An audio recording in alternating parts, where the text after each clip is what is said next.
In maart 2023 heeft de regering van Suriname zich gecommitteerd aan het uitvoeren van een tweede nationale risicoanalyse NRA 2.0 en het samenstellen van het daarbij behorende NRA-rapport. Voor de uitvoering van de NRA 2.0 heeft de regering na zorgvuldige afweging de externe partij Kroll AML-divisie aangetrokken voor het verlenen van technische assistentie aan de Surinaamse publieke en private stakeholders. The government to be commended not only for conducting this project and engaging the leading risk management firm to help with it, but for prioritizing this press conference with the presence of the Minister of Justice and the Minister of Finance. This demonstrates real leadership that you don't see so often in many countries. So I commend the government for leading this project.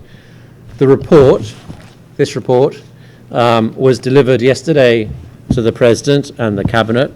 It is the culmination of more than 12 months' work across government agencies, supervisory authorities, but also with good collaboration and input from the private sector, especially the Banking Association and the Business Association. It represents an example of best practice globally, and it's been independently reviewed by leading global experts. I would like to pause for a moment and reflect on the objective behind this exercise. Most crime is motivated by money. By taking the profit out of crime, we reduce the harm of crime to citizens and businesses, and we secure essential public services like health and education for the citizens of Suriname. The commitment and collaboration across government to this project demonstrates to the international community that Suriname is prioritizing the rule of law. This is important for the people of Suriname as it directs resources, limited resources, and the efforts of law enforcement and supervisory authorities to where the risks are greatest for the country. It will help safeguard the people and businesses of Suriname from corrupt and criminal practices, including taking action of the fiscal nature on tax evasion and on fiscal crimes. Avoiding and not paying tax is a crime and is part of the criminal activities that we are focusing on. This report provides the basic building blocks, the foundation for action that will make it easier for companies to invest in Suriname and for Surinamese companies to operate abroad. It is therefore vital, it is critical for this effort to continue, and this will help protect the economic prosperity for the future of Suriname and its citizens, especially for the future revenue from oil and gas. With these efforts, the country is going step by step towards a better and brighter future. And this report helps put Suriname back on the map of decent, trustworthy countries that the world can have confidence in. The assessment in particular recognises the efforts made by the government to strengthen legislation and regulations to meet global standards. This has also been recognised by the Caribbean Financial Action Task Force and by the admission of Suriname to the membership of the Egmont Group of Financial Intelligence Units.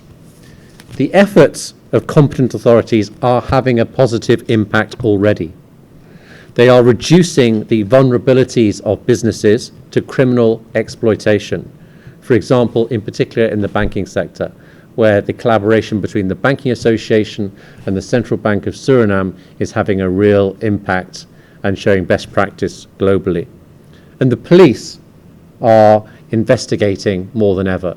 We are seeing more financial investigations, more investigations for money laundering. We are seeing parallel financial investigations for all drugs cases. This is really important work. But, as I said, this work must continue. And this report makes clear recommendations for what more needs to happen. We need to see further action to supervise and protect the real estate sector, gold dealers, casinos, and car dealers. It is also necessary to consider how to mitigate the risks of virtual assets such as Bitcoin. As I said, this report was only completed this week and only delivered yesterday to the President. It is a confidential report as it contains information about threats and vulnerabilities that the government needs to fully consider and also use to update their national action plan and national security strategy. Once the government have done this, it will be important for the government to communicate the details of the report to stakeholders in a way that makes it easy and useful for them to understand and apply.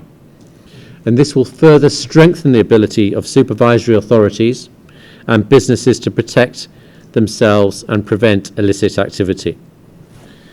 The report and the government's commitment to continued action informed by the report will help protect the people and businesses of Suriname and the future prosperity of the country.